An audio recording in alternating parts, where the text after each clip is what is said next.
दुनिया में आपने ऐसे साम्राज्यों के बारे में तो सुना होगा जिन्होंने चारों तरफ जीत हासिल की। Roman, Mongol, Mughal. लेकिन क्या आपने कभी सुना है एक ऐसे छोटे से राज्य के बारे में जिसने कहा, बड़े हो तुम पर गलत हो तुम?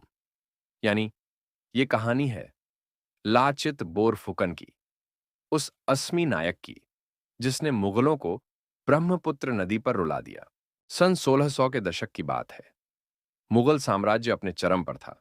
हर दिशा में मुगल जीत रहे थे, लेकिन एक जगह बार बार उनके दांत खट्टे हो रहे थे। असम का अहोम साम्राज्य। अहोम लोग 1200 के दशक से असम पर राज कर रहे थे।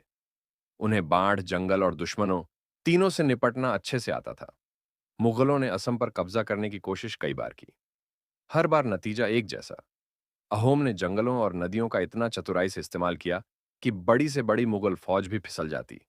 औरंगजेब ने सोचा, बस अब बहुत हुआ। इस बार पूरा असम हमारे झंडे तले होगा। उधर असम में मुगलों के लिए बुरा सपना तैयार हो रहा था। नाम था लाचित बोरफुकन। लाचित कोई राजा नहीं थे, बल्कि एक सैन्य कमांडर थे। बहुत अनुशासित, समझदार और अपनी ड्यूटी के लिए जुनूनी। इतने सख्त थे कि जब उनके मामा ने किला बनवाने में ढिलाई की, तो उन्होंने उन्हें फांसी दे दी। राज्य पहले, रिश्ता बाद में। औरंगजेब ने अब भेजा राजपूत सेनापति राम सिंह राय को 30,000 सैनिक, हाथी, तोपें और पूरा आत्मविश्वास लेकर। वहीं अहोमों के पास मुश्किल से 10,000 सैनिक थे। न तो हाथी, न भारी तोपें, बस नावें और दिमाग। दोनों सेनाएं मिली सरायघाट के पास, ब्रह्मपुत्र नदी के किनारे। मुगल सोच रहे थे कि लड़ाई जमीन पर होगी, लेकिन लाचित बोले, भाई, पानी हमारा मैदान है। उन्होंने नदी में तैरते किले बनाए, किनारों पर किलेबंदी की और छोटी तेज नावों से मुगल जहाजों पर चारों तरफ से हमला किया। लड़ाई के बीच में लाचित बहुत बीमार हो गए। सेनाओं का मनोबल गिरने लगा। कुछ तो पीछे हटने की सोचने लगे, लेकिन तभी लाचित बिस्तर से उठे और बोले, जब तक मैं जिंदा हूं, दुश्मन एक कदम भी आगे नहीं बढ़ेगा। बस फिर क्या था? अहोम सैनिकों ने ऐसा हमला किया कि मुगल नौसेना पूरी तरह तबाह हो गई।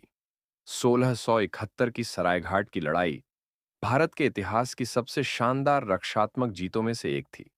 एक छोटा सा राज्य जिसने एशिया के सबसे ताकतवर साम्राज्य को पानी में डुबो दिया। न ज्यादा हथियार, न ज्यादा सैनिक, सिर्फ दिमाग, साहस और नेतृत्व। थोड़े समय बाद लाचित का निधन हो गया, लेकिन उनका नाम इतिहास में अमर हो गया। हर साल 24 नवंबर को असम में लाचित दिवस मनाया जाता है और भारतीय सेना आज भी उनके नेतृत्व को सलाम करती है। तो आखिर मुगल रोए क्यों? क्योंकि एक छोटे राज्य ने उन्हें दिखा दिया कि दिमाग और जज्बा तोपों से ज्यादा ताकतवर होता है।